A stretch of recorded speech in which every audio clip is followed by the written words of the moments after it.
Riavako malala ho amin'ny tompo ho aminareo ane ny fahasoavana sy ny fiadanana avy amin'Andriamanitra ray sy Jesoa Kristy tompontsika. Amen. Afoizana ny zavatra rehetra ny tenin'Andriamanitra. Afoizana ny zavatra rehetra ny tenin'Andriamanitra. Zany no asongady mofinainantsika anio atao amin'ny filazantsara araka ny Luka 5:1 hatramin'ny 2:20. Ndeo ho vakitsika amin'ny anaran'ny Tompo zany.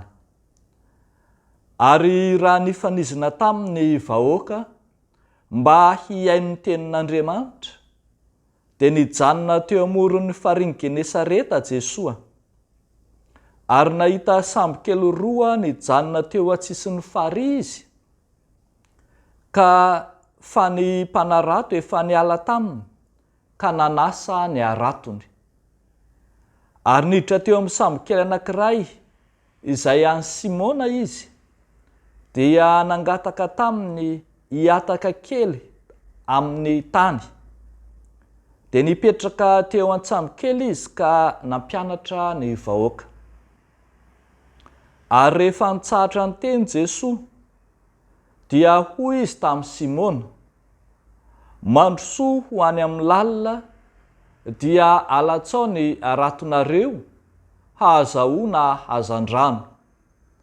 Fa Simona namaly ka nanao hoe, Tompoko, mandritra ny alina no efa nikelezanay aina, nefa tsy nahazo na inona na inona, kanefa noho ny teninao dia alatsako ihany ny arato.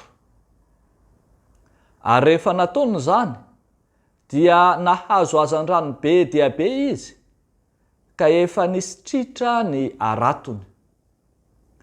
Ary izy nanatsika ny namany izay teo amin'ny sambo kely hafa mba ho avy anampy azy. Dia avy ireny, ary nofenony ny sambo kely roa, ka efa saiky niletika.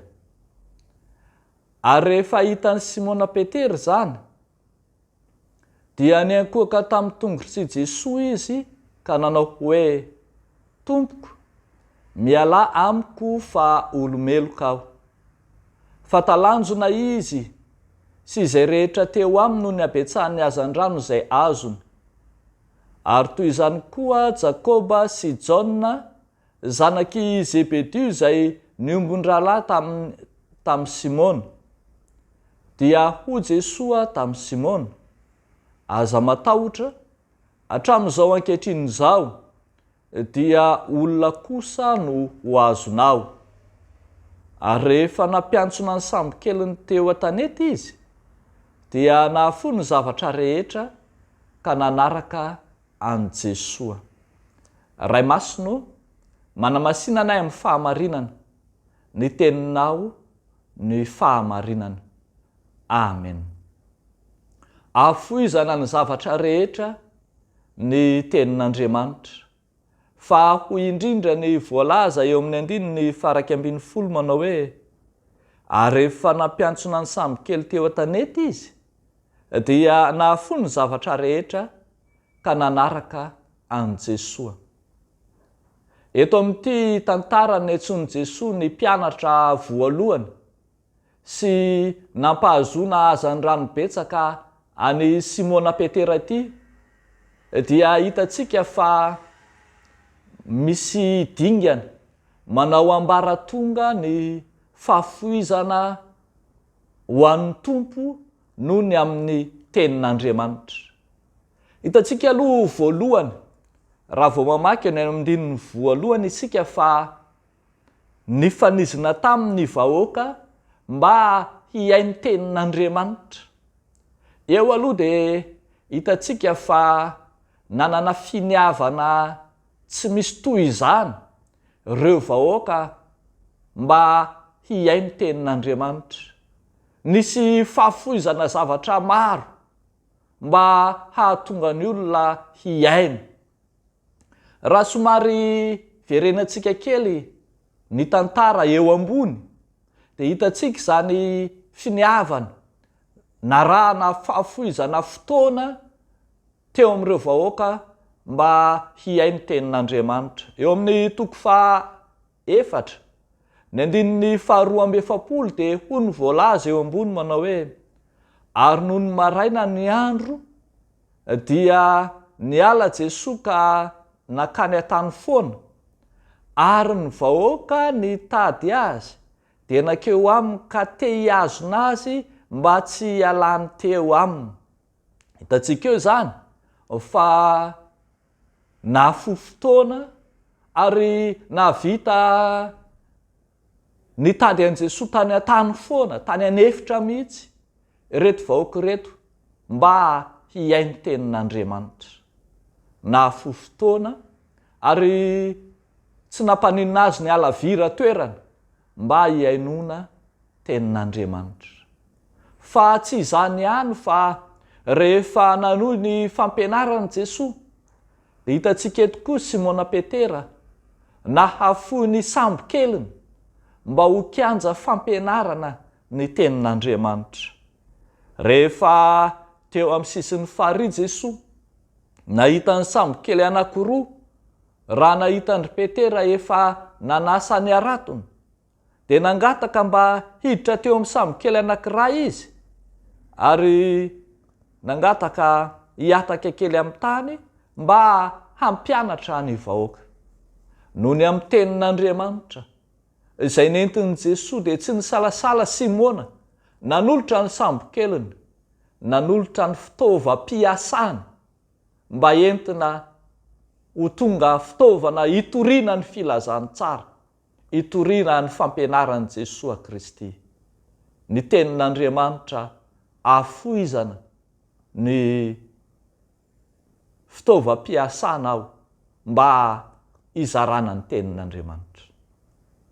Fa tsy nijanona teo ihany fa hitantsika ihany koa afoizana ny fomba mahazatra sy ny fahazarana ny tenin'Andriamanitra.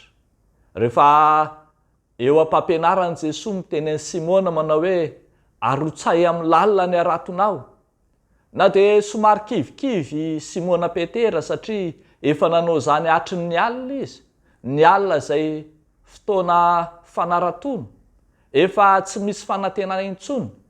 Kanefa hitantsika eto Petera no miteny manao hoe kanefa noho ny amin'ny teninao dia alatsaka ihany ny arato. Ilay tenin'i Jesoa izay tonga tamin'i Petera nanova ny tao anatiny, nanova ny fombany ary nanova ny fahazarany ka tonga nankatony baikon'i Jesoa izy. Hitantsika fa fahombiazana no ateraky ny fanarahana ny baikon'i Jesoa. Ary tsy mijanona tamin'izany ihany ny fahafoizana ho an'ny Tompo, fa hitantsika fa tonga mpanaradian'ny Tompo i Petera sy ny rahalahiny sy ireo namany sy ireo mpiara-miasa taminy ary dia nahafohy ny zavatra rehetra. Nitenenan'i Jesoa mihitsy aza hoe hatramin'izao dia olona kosa no ho azonao. Hitsahatra amin'ny maha-mpanarato hazan-drano azo izy fa ho tonga mpanarato olona. Ilay teny hoe nahafohy ny zavatra rehetra ka nanaraka an'i Jesoa. Any amin'ny filazany tsara araka ny Matio raha jerena dia hitantsika eo fa sady nandao ny aratony niaraka tamin'izay izy no nandao ny sambo keliny sy nandao ny rainy sy nandao ireo mpiara-miasa taminy ka nanaraka an'i Jesoa. Ny tenin'i Jesoa ry havako ahavitana mandao izay fomba nahazatra ary ahafahana manaradian'ny Tompo. Rehefa tena jerena mantsy lay tenin'i Jesoa izay niantefa tamin'i Petera sy tamin'ireto olo reto dia voamarina fa tena tenin'Andriamanitra manambara ny fanatrehan'izy Andriamanitra. Zany na tonga an'i Petera hiteny manao hoe Tompoko miala amiko fa olomeloka aho. Mampahatsiaro ny teny izay nilazany Isaia mpaminany any amin'ny Isaia 9 fa ato amin'ny firenena malotomolotra no nitenenako. Midika zany fa Andriamanitra mihitsy no nanova ny rafi-pisainana sy ny foto-kevitra izay nisy rehetra ary fanao mahazatra ka natonga azy ireo hahafoy izay rehetra nananany anaraka an' Jesosy. Ry havako malala, ny fahafoizana ho amin'ny tompo dia tsy maintsy baiko ny tenin'Andriamanitra mandrakariva, tsy fizahozahoana, tsy fitediavana tombontsoa sy laza no mibaiko amin'ny fahafoizana ho an'ny tompo, tsy ny andraikitra no mibaiko atsika ho amin'ny fanarahana dian'ny tompo, fa ny antson'Andriamanitra izay miantefa amintsika araka ny tenin'Andriamanitra izay mibaiko atsika tsiraray avy. Ry havako, tsarovo mandrakariva fa raha mbola misy fahafoizana, raha mbola misy fanoloran-tena, raha mbola misy fanomezana ho an'Andriamanitra, dia ny tenin'Andriamanitra no mitaky an'izany. Tsy ny fiangonana, tsy ny asa, tsy ny fahabangana, fa Andriamanitra no mibitsika ao anatin'ny kristianina tsiraray avy. Ka ny kristianina mahafoy dia ny kristianina mahatsiaro fa nitenena an'Andriamanitra. Dia ho an'Andriamanitra irerian'ny voninahitra. Amen. Ivavaka isika. Misaotra Tompony amin'ny teninao izay nampianatra anay ny fanahy fahafoizana, fa ny teninao Andriamanitra no mibitsika ao anatin'ny tsiraray ka manefy anay anolotra, anome, hahafoy izay rehetra anananay. Ary amin'ity andro anio ity dia lesona vaovao koa anay indray ny ahafantaranay fa noho ny amin'ny teninao no hanomezanay, noho ny amin'ny baikonao no hanoloranay, fa tsy araky ny abetsaky ny eo ampelantananay, tsy araky ny tsy fisiana, fa noho ny amin'ny teninao izay miantso anay mandrakariva. Amin'ity andro anio ity izay Tompo dia tahio mba ho tonga alala tanana, hijery ireo izay manodidina anay, ireo sahirana, ireo izay mikely aina fatratra, eny ireo izay tratry ny vona maro samihafa ka tojo fahasahiranana. Dia ianao Jesosy anafy hery, ampahery, aromba mandrakariva. Amin'ny anaran'i Jesosy Kristy Tomponay. Amen.